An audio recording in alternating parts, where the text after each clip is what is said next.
Selam sizler bilan Praktik. Hammaga salom sizlar bilan Praktik o'z kanali. Bugun biz Fast Food Simulator o'yinini Roblox'da o'ynaymiz. Unda ketdi.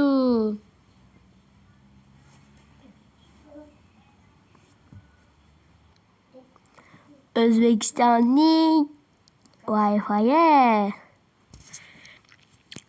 O'zbekistonning Wi-Fi tezligi juda balanddir. Bizchi 20 GB bir sekundda tortamiz O'zbekistondagilar. Uning uchun sabr qilamiz, bir sekund emas sabr qilamiz.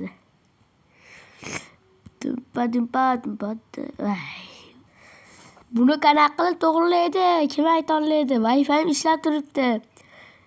Qanaqa qilib to'g'rilaydi?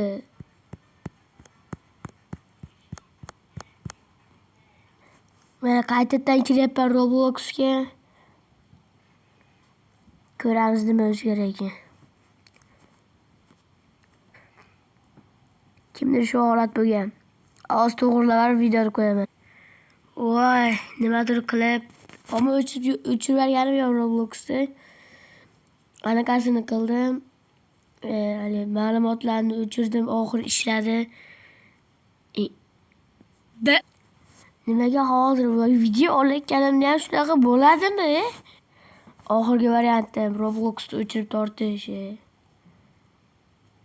O'chirib yuboraman, Play Marketga kiraman va bu yerda PUBG Mobile deb qidiramiz.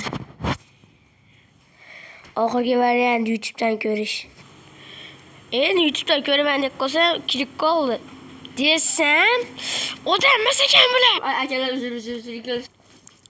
Xullas oxirgi variant. Короче, oxirgi variant telefonni qaytadan yoqib o'chirib yoqarish. Bu videoning ikkinchi qismi o'chirib yoqqanimdan so'ng chiqadi.